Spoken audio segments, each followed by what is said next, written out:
34% da produção mundial de alimentos é desperdiçada ao ano.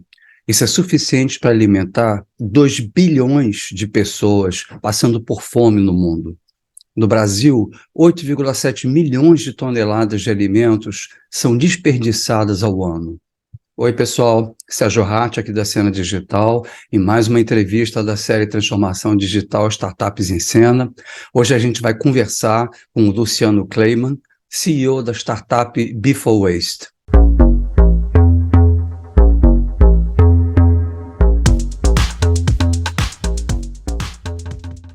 E se você ainda não assinou o canal, por favor, considera, dá o seu like, aperta aqui o sino para que você possa acompanhar todas as discussões com os líderes de transformação digital.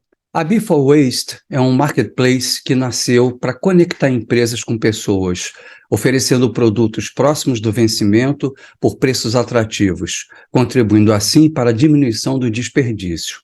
Eles têm como objetivo converter o desperdício de alimentos em oportunidade, beneficiando os envolvidos na cadeia e gerando valor. O Luciano é paulistano e palmeirense, formado pela Fundação Getúlio Vargas, teve mais de 25 anos de atuação como executivo antes de tornar-se empreendedor de impacto.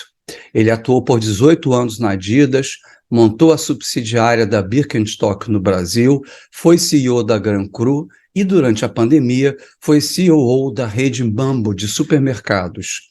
Desde o início de 2022, ele se dedica totalmente a potencializar a operação da Before Waste, da qual é fundador e CEO. Luciano, muito prazer em ter você aqui com a gente. E eu queria começar te fazendo já a primeira pergunta, né?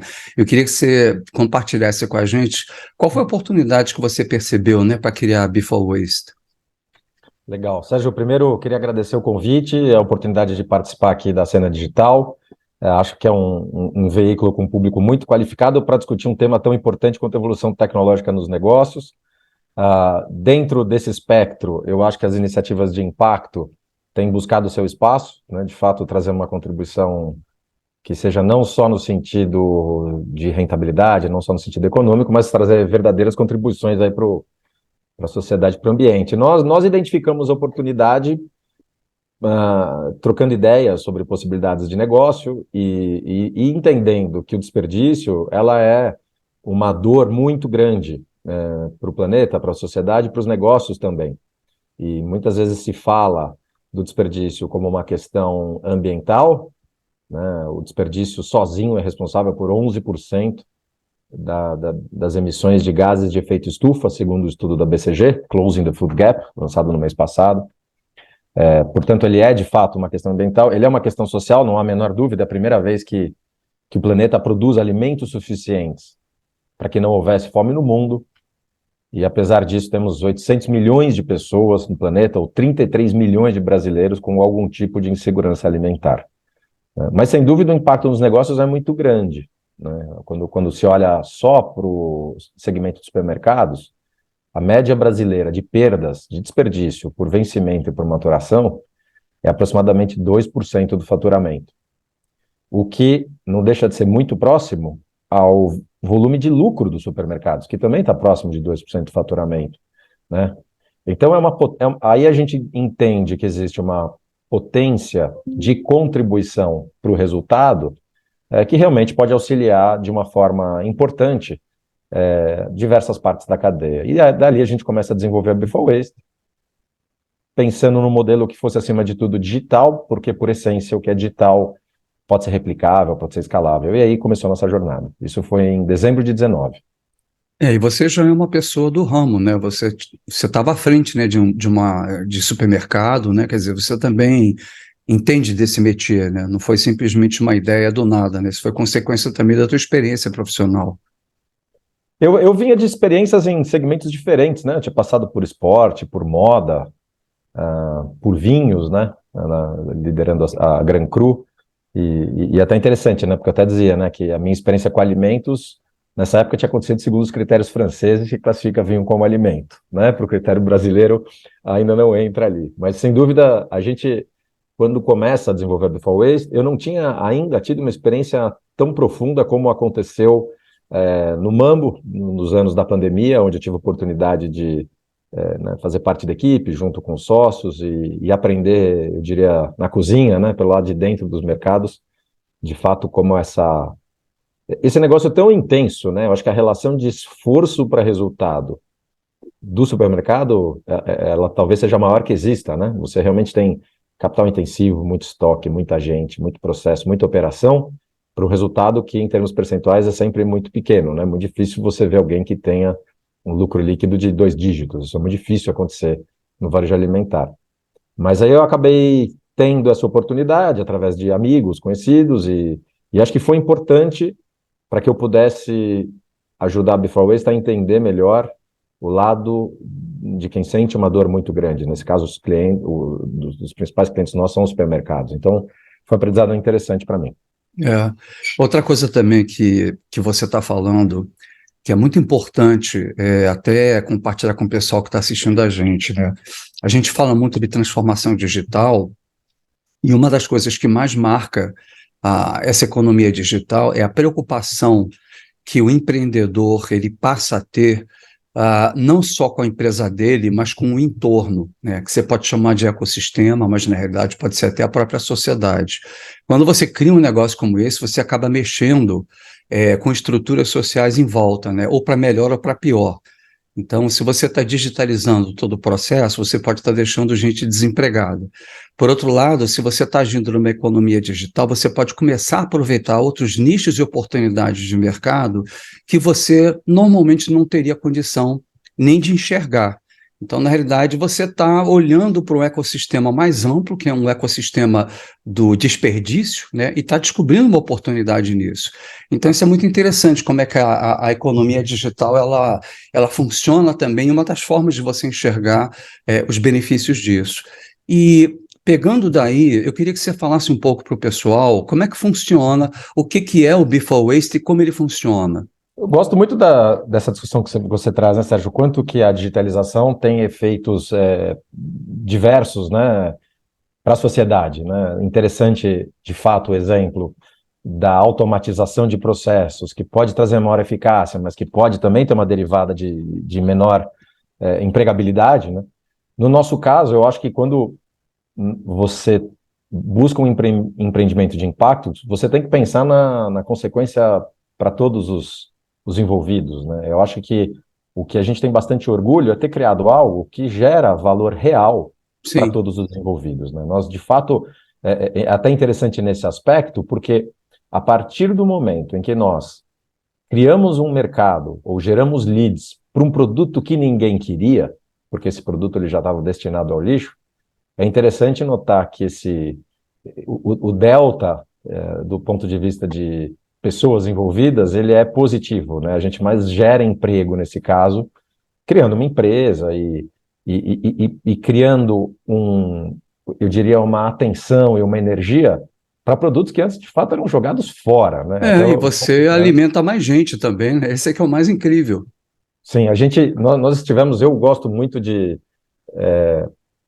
visitar as operações, principalmente as mais difíceis, as mais desafiadoras, e conversar com os gerentes, e conversar com a equipe das lojas, sempre buscando entender como a gente pode melhorar, né? Se tem algo que não está funcionando bem, eu sempre entendo que a responsabilidade é minha, eu busco pela crítica, é, porque eu acho que é um atalho para o nosso crescimento, essa crítica de quem vive a operação no dia a dia, principalmente se tratando de uma solução nova, de um modelo de negócio novo, né?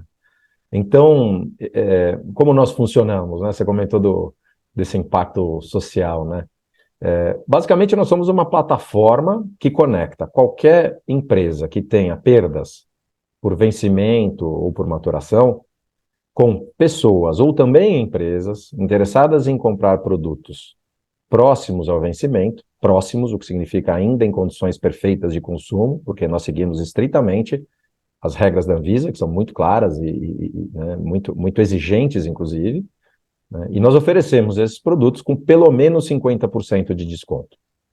Então, nós somos uma ferramenta que traz oportunidades para os consumidores a cada dia. Sempre tem novidades. Por que pelo menos 50% de desconto? Porque qualquer coisa com 50% de desconto é bom, né? É sempre uma proposta muito forte do ponto de vista comercial. Dispensa explicar se 10 é muito, é pouco, 20 é muito, é pouco, 50 é metade do preço, é sempre muito agressivo, né? Então, é isso que nós buscamos fazer. E aí a derivada qual é? De fato, é uma redução da quebra dos supermercados, porque qualquer produto que eu venda, ele de fato transforma lixo em receita. Eu acho que esse é o benefício principal para os mercados, ou para os restaurantes, ou para as lojas, ou para os varejos diversos, né? Qualquer produto que eu venda, a partir do primeiro, eu estou gerando receita do que seria lixo, eu estou diminuindo realmente o desperdício portanto, mitigando impactos ambientais. Para quem compra, é uma geração de valor clara no sentido de uma oportunidade para um consumo num preço único, né?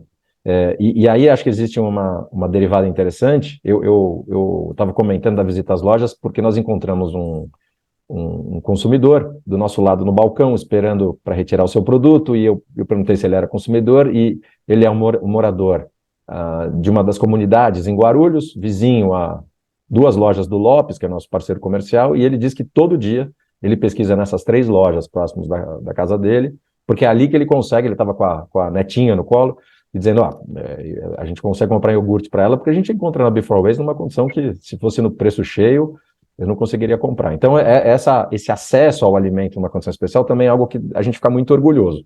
Então, eu acho que uma das coisas que a gente se orgulha, de fato, tem um componente de verdade muito grande naquilo que a gente faz, né? Tem um benefício econômico, né, como um veículo para a geração de um benefício social e para um benefício ambiental. Ou seja, você basicamente tem, que seria a minha próxima pergunta, né? Você basicamente tem 2 tipos de cliente, né? A empresa, que eventualmente tem esse alimento e que quer vendê-lo. Você pode ter outras empresas também que querem comprar, e você também tem as pessoas físicas, né, que querem comprar esse alimento com desconto. Então, eu entendo que são pelo menos aí 3 tipos de clientes. E qual seria o modelo de negócio que você tem para cada um desses tipos de clientes? Perfeito. Sem dúvida. Eu acho que, se tratando aqui, né, de um veículo digital, eu acho que a gente se classifica como um cross-site marketplace, né? É dos modelos de negócios que acho que da maior complexidade que tem, porque de fato você tem clientes por todos os lados, né? Inclusive, nesse sentido, nós entendemos que o ponto de partida, a maior dor, é do nosso seller, mais até do que do nosso buyer, né? Do nosso vendedor, né? Até mais do que do nosso consumidor no momento original. Então, como é que funciona? Falando primeiro do nosso vendedor, nós sempre trazemos um modelo sem custo e sem risco, de implementação gratuita, né? Impossível um mercado perder dinheiro com a Before Waste, né? Não existe nenhum investimento de antemão. E nós montamos uma loja onde o vendedor vai disponibilizar os produtos que ele quiser, com o shelf life que ele quiser. Quer dizer, a gente procura muito respeitar o modelo de funcionamento do nosso parceiro. Eu imponho muito poucas regras, né? A gente tem, sim, a necessidade de ter pelo menos 50% de desconto, né? Isso sim, porque é uma questão de eficácia de marketing, né? É uma discussão aqui puramente de CAC. Isso faz com que nós possamos ter uma eficiência do ponto de vista mercadológico maior, né? Porque a minha proposta, como a gente falou antes, ela é comercialmente muito forte, muito simples. Então, isso seria um modelo de negócio com o seller. O seller, na verdade, a gente sempre comenta dessa forma, né? O que é a transação média? O que custaria 10, a gente vende por 5, e desses 5 a gente retém 1, que é o nosso take rate. Esse é o nosso modelo de negócio. Então, é só uma receita variável, lembrando que é um take rate sobre o que seria lixo, portanto, é sobre o que seria 0. E aí eu acho que é onde existe um conforto do ponto de vista dos associados de fazer essa parceria conosco. Como é que é o modelo, então, primeiro na venda para o meu consumidor? Simples, ele baixa o aplicativo gratuito, sem custo nenhum, encontra os produtos, encontra as lojas, eu diria, de forma geolocalizada, né, um raio a partir da localização que ele estiver, e a partir dali ele pode fazer a compra, optando por retirar na loja ou por receber em casa. Como funciona com as empresas? Aí é um modelo interessante, porque nós temos muitos mercados e restaurantes que são também compradores da plataforma, e nesse caso eles buscam quantidades maiores. Nós temos vendedores que são atacadistas, né, que vendem frutas em caixas de 10 quilos, e nós temos também CDs dos supermercados que pediram nosso apoio né? Uma vez que a venda das lojas funciona, né, nos questionaram, será que vocês poderiam nos ajudar vendendo do nosso CD, que são quantidades maiores? Nós falamos, sem dúvida, e a partir dali começou também um canal B2B. Então hoje nós somos B2C e B2B, né, são dois canais importantes. Existe sinergia entre os dois, isso é muito importante como modelo de negócio, eles se ajudam, e dessa forma, né, sempre levamos aí como nós falamos, né, a vantagem da economia para quem compra e da redução de quebra para quem vende. Agora, você teve que construir lojas para esses clientes que querem vender, ou você usa a própria estrutura desse cliente para que o comprador, o consumidor vá lá e pegue a mercadoria comprada? Perfeito. Nós somos um cross-site marketplace sem operação física. Então, quando nós estruturamos a loja dentro do aplicativo, é uma loja virtual, onde o próprio lojista é responsável por escolher os produtos os quais ele quer subir na plataforma, né? Portanto, nós não temos ingerência, e acho que nem deveríamos ter, sobre o estoque dele. Ele tem o critério do que é um produto vencendo, porque, na prática... A loja é só virtual, então? A loja é virtual, né? Usando, sim, como você bem disse, Sérgio, né, a operação física dele como um ponto de retirada ou um ponto de despacho de mercadoria, né? Então, nós geramos um lead para um produto que normalmente está na retaguarda de um supermercado. Aí eu acho que é um pouco da beleza do negócio. É um produto que já foi tirado do salão de venda, porque faltam poucos dias, né? Aliás, depende do tipo de produto, mas falta um período relativamente pequeno para chegar ao vencimento. Ele já tirou do salão de vendas, na maioria dos casos, está num espaço na retaguarda, que antes se chamava área de descarte, né? E hoje nós chamamos produtos selecionados para Before Waste, e sempre dizemos isso para os nossos parceiros, né? Vamos dar sopa para a sorte, né? Deixa a gente tentar vender esse produto ao invés de você descartar. Eu acho interessante também porque isso me lembra um pouco alguns modelos que você tem nos Estados Unidos, que eles chamam de refurbishing. Então, você vê muito isso, por exemplo, com relógio. Às vezes o relógio está na loja, ele sofreu um pequeno arranhão e ele é vendido por 50% do preço só por causa daquele arranhão. E tem lojas, né, tem plataformas que se especializam em vender o refurbished, porque aí você tem um lucro grande também. Eu acho que a comida deve ser mais complexo por causa que é alimento perecível, né? Então você tem uma data de validade muito mais rápida, né? E um negócio mais complexo. Mas tomara que isso no Brasil cresça, né? Para outras coisas também que estão se recondicionando, né? Que podem ser aproveitadas, né? Acho que não é só alimento, né? Tem várias outras coisas, né? Eu concordo com você. Eu acho que até, se você olhar a pauta da COP27 agora no Egito, tem muito a ver... Fala muito do waste, né? O desperdício é uma palavra muito em voga, sem dúvida que ela tem um peso maior e acho que até talvez uma dramaticidade maior pelos impactos no alimento, mas eu acho que ele faz parte de um escopo mais amplo de discussão da economia circular, do melhor uso de recursos do planeta.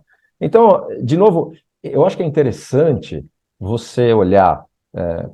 eu acho interessante quando você traz o exemplo do relógio com um risquinho. Quer dizer, ele não tem valor, né? Ele sem dúvida que ele tem menos valor do que um produto novo, sem o risco, na caixa.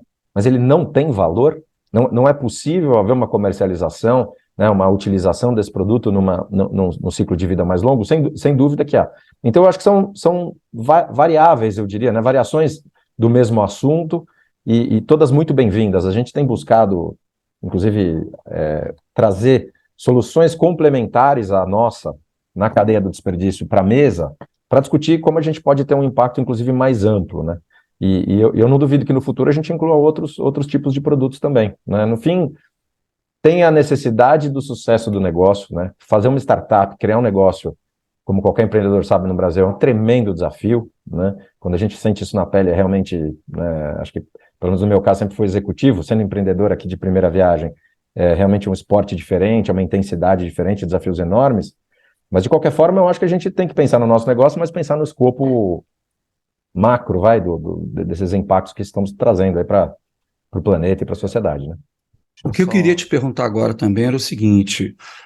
a gente falou, né, sobre a tese, né, sobre a oportunidade, falamos sobre quem são os clientes, os modelos de negócio, como funciona.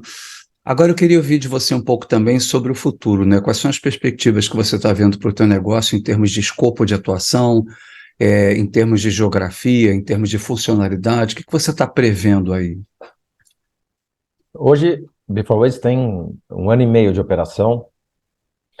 Terminaremos novembro com essencialmente 140 lojas na plataforma operando em 3 cidades diferentes, 3 principais praças, né? Grande São Paulo, aliás, não cidades, né? Eu diria praças, né? Grande São Paulo, no Rio de Janeiro e Belo Horizonte. Nós devemos iniciar uma operação em Ribeirão Preto agora, em parceria com Savenhago, quer dizer, e conforme nós expandimos esse modelo mais remoto de operação, ele vai nos trazendo a maturidade para ter uma abrangência, primeiro, nacional, de uma forma mais sólida e mais ampla, em que pese que, para qualquer desenvolvimento de marketplace, eu acho que a estratégia do adensamento, né, da densidade, ela é importante, porque você precisa ter o equilíbrio entre oferta e demanda, oferta e demanda, oferta e demanda o tempo todo, né? De uma forma crescente. Então, eu acho que a nossa perspectiva para esse próximo ano é ter uma presença marcante em pelo menos 10 capitais do Brasil. Eu acho que esse é um objetivo bastante tangível para nós, porque como escopo, nós nos vemos como uma solução que vai transcender fronteiras nacionais. É um modelo que pode, sim, não só buscar reduzir os desperdícios de 4 bilhões de dólares anuais no Brasil, não é de dólares, né, que a gente está falando de 20 bilhões de reais aí, pelo menos, mas a gente sabe que existe um horizonte de 18 bilhões de dólares anuais na América Latina como um todo. Então, sem dúvida que eu acho que uma ambição nossa, né, primeiro sim, ter uma escala nacional mais parruda, mais sólida, para poder ir além das fronteiras brasileiras também.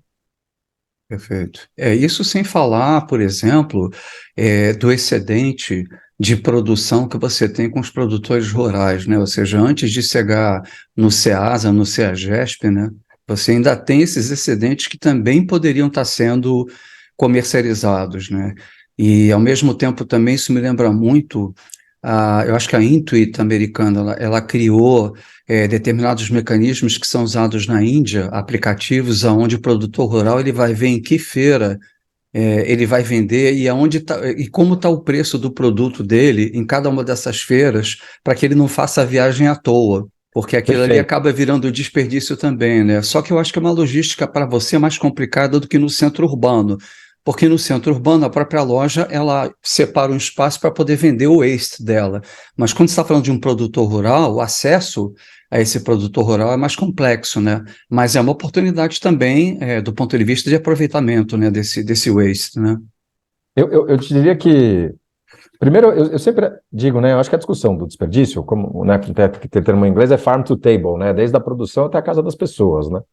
Então, acho que 2 números importantes também do estudo da BCG, né, que acho que foi bastante instrutivo, né? Ele comenta que 41% do desperdício acontece da distribuição até a casa das pessoas. Então, existe, inclusive, uma parte desse desperdício que são os hábitos de consumo, é a comida que sobra, que é jogada fora, tudo isso tem importância, né? Mas você também tem uma parte anterior à distribuição. Então, realmente, nessa cadeia que é longa e que é complexa, e, diga-se de passagem, em escala global, né? Assim, diferentes formas de se atacar esse problema hoje vêm sendo tentadas e eu acho que o componente digital vai permitir escalar como, né, assim, nunca foi possível em momentos anteriores. E aí eu acho que vem a beleza de soluções diferentes e complementares. Quando você comenta do campo, né, por exemplo, uma empreendedora que eu admiro, que é a Priscila Veras do Muda Meu Mundo, ela já ataca o começo dessa cadeia, a relação do pequeno produtor com os mercados, também facilitar essa conversa, aproximar, desintermediar. Então, de fato, eu acho que existem soluções que se ajudam, que se complementam, e eu acho que quando, né, daqui a alguns anos, vendo a maturação dessas soluções, em que pese calibragens de modelo de negócio, calibragens de foco, erros e acertos, eu tenho certeza que vai ter uma escala muito importante na redução do desperdício. Eu acho que é uma construção bonita que vem sendo realizada por alguns empreendedores em diferentes segmentos dessa cadeia. Perfeito. Bom, pessoal, eu conversei aqui com o Luciano Kleiman, da Before Waste. Queria te agradecer muito aí as informações que você trouxe. Parabéns pela sua iniciativa, super bacana. Te desejo muito sucesso, porque eu acho que a gente está precisando realmente combater, né, esse desperdício. Mandar um abraço aí para o pessoal que está assistindo a gente, mais uma vez reiterar, se você ainda não assinou o canal, por favor, considere, isso é importante para a gente, dá o seu like e aperta aqui o sino para acompanhar discussões como essa que a gente teve aqui com o Luciano. E no mais, muito obrigado, forte abraço e até nossa próxima entrevista aí.